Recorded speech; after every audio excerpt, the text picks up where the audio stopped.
Esse aqui pode ser o USB-C ARM mais potente que eu já testei aqui no canal. Com 12 cores e 16 GB de memória LPDDR5, será que ele consegue bater o Orion ou Six, que até o momento é o rei nessa competição? Hoje, vamos explorar esse novo USB-C, o Orange Pi 6 Plus, e eu já vou te adiantar que tem muito ponto positivo, mas também tem algumas coisas que deixam a desejar. Esse aqui é o Orange Pi 6 Plus, um USB-C de alta performance com processador ARM de 12 núcleos, e diferente do padrão da Orange Pi, que normalmente utiliza processadores Rockchip, esse aqui tem um processador CIX, que é a mesma série de processador do Orion ou Six da Radsha. Ele pode vir com 16, 32 ou até 64 GB de memória RAM. A versão que eu tenho aqui é a de 16 GB.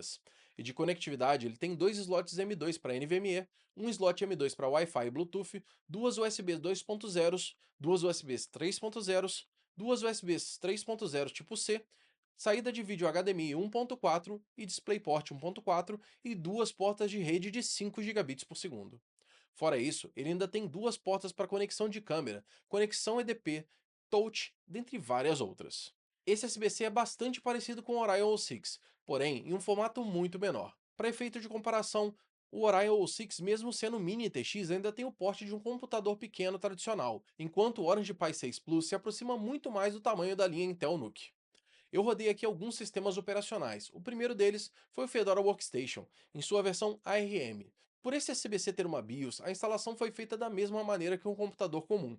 Eu gravei a imagem no pendrive e instalei normalmente. Tudo foi reconhecido e no FastFetch tem todas as informações aqui. Eu também rodei o Olama para ver como o sistema se saía rodando de Psyche, mas a gente vai falar disso mais pra frente. A navegação web ficou bem travada e com bastante drop frame, e eu também rodei o SuperTuxKart e o desempenho também não ficou legal. Mas para ser bem sincero, eu não esperava muito do Fedora, já que ele não foi otimizado ainda para essa placa. Mas a Orange Pi tem algumas imagens já otimizadas, e eu instalei elas também para testar, e os resultados foram muito melhores. A primeira imagem deles que eu testei foi a Ubuntu Noble, com o Gnome, e aqui tudo ficou bem mais responsível. Um detalhe interessante para citar é que no Fedora o FastFetch identificou o processador através dos núcleos disponíveis, enquanto que o NeoFetch no Ubuntu reconheceu o modelo do processador em si. Eu só não sei dizer se essa diferença foi pelo uso de programas diferentes ou por faltar alguma informação no Fedora para entender qual era a identificação da CPU correta. O playback de vídeo no YouTube também ficou muito melhor. Ainda tiveram alguns drop frames, bem poucos, mas nada que fosse visível ou atrapalhasse. Eu também rodei o Olama aqui, e nós vamos falar dos resultados logo mais. Eu também testei o SuperTux Kart, e aqui o resultado também foi muito superior. Dava para jogar sem nenhum problema. A segunda imagem que eu testei foi o Debian Bookworm, e tudo aqui também estava bem funcional. No geral, o desempenho foi idêntico ao Ubuntu. No site da Orange Pi também existe a opção de baixar uma imagem do Windows 11, mas a imagem estava hospedada no Baidu e eu não consegui uma maneira fácil de efetuar o download para testar. Então, eu baixei no site oficial da Microsoft e tentei instalar, mas o resultado foi o mesmo do Orion O6, eu simplesmente não consegui prosseguir. Depois disso, eu tentei fazer o download do Debian diretamente pelo site oficial e consegui fazer a instalação normalmente, mas aqui eu fiz a instalação sem ambiente desktop só para executar os testes do Geekbench.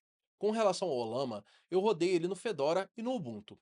Baixei os modelos do DeepSync R1 de 1.5, 8 e 14 bi, e executei um modelo de 1.5 bi com uma pergunta clássica: por que o céu é azul? Todos os núcleos do processador ficaram em 100% e a geração estava muito lenta. Os resultados no final foram de 2 tokens por segundo no Fedora e 1 token e meio por segundo no Ubuntu. Por isso, eu nem prossegui para testar os modelos de 4 e 14 bi. Mas eu acho que existem outras áreas com LLM que esse processador deve se destacar. Mas como eu ainda não consegui desenvolver um teste ou benchmark, eu vou deixar isso para um vídeo no futuro. Se quiser ver isso, basta se inscrever no canal e acompanhar o conteúdo. Agora, com relação ao desempenho geral, esse SBC me surpreendeu. Mesmo tendo um processador idêntico ao Radeon Orion O6, ele teve um resultado ligeiramente superior.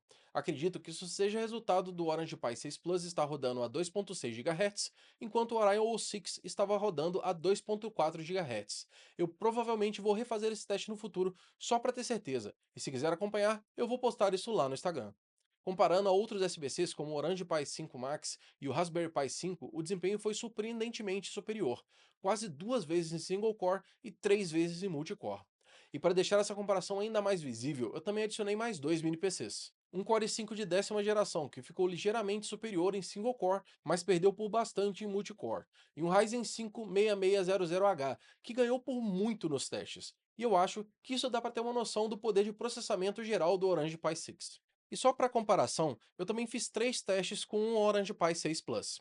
Um fazendo o download da imagem ARM do site do Debian e fazendo o procedimento de instalação, e outros 2 utilizando as imagens fornecidas pela Orange Pi, gravando diretamente no NVMe. Essas 2 imagens são o Debian Bookworm e o Ubuntu Nubble. E aqui podemos ver que os resultados ficaram bem próximos, sendo o Debian Bookworm oficial com o melhor resultado single core e o Ubuntu Nubble da Orange Pi ficando com o melhor resultado em multicore. Como os resultados foram muito próximos, você pode escolher com tranquilidade qual sistema você quer utilizar. E com relação ao consumo de energia, a placa ficou ali por volta dos 18 a 20 watts em idle e chegou a 28 watts em pico ao executar o Olama, o que é um resultado que pode dividir opiniões. Mesmo sendo muito poderoso, um SBC rodando a 20 watts em idle é muito consumo de energia se comparado a alternativas mais populares, como o Raspberry Pi 5, que em idle consome por volta de 3 a 5 watts e em pico opera entre 9 a 12 watts. E mesmo sendo um SBC muito potente, ele ainda carece de compatibilidade, e apesar de ser bem menor, o Orion O6 ainda tem um barramento PCIe Gen 4 de 8 linhas com slot X16, o que facilita a instalação de uma GPU para rodar LLM. Esses pontos podem ser um fator decisivo entre usar ou não uma SBC dessa, principalmente o ponto de consumo de energia. Mesmo com esses pontos negativos, ele ainda é uma placa muito poderosa, a mais forte de todos os SBCs ARM que eu já testei, tendo os resultados ligeiramente melhores do que o Orion O6. Eu acredito que com o tempo o suporte tende a melhorar, e pode ser até que o consumo de energia em idle também. Enquanto isso não for o caso, ele pode não ser a melhor alternativa para você. Agora, se você pensa em poder bruto de processamento, interface de rede dual 5 GB, ele é claramente uma ótima escolha, desde que você não precise de um barramento PCI Express. Aí, o Orion O6 claramente fica na vantagem. E até existem adaptadores M2 para PCI Express, e eu pretendo no futuro trazer isso em um vídeo mais completo para vocês. Então deixe aí nos comentários o que faltou ou o que mais você gostaria de ver sobre esse SBC aqui no canal. Esses nomes aqui do lado são os membros do canal, eles ajudam demais a manter esse conteúdo no ar e ainda tem acesso antecipado aos vídeos e é um canal exclusivo para membros no Discord. Se quiser apoiar o canal, é só clicar em Seja Membro aqui embaixo.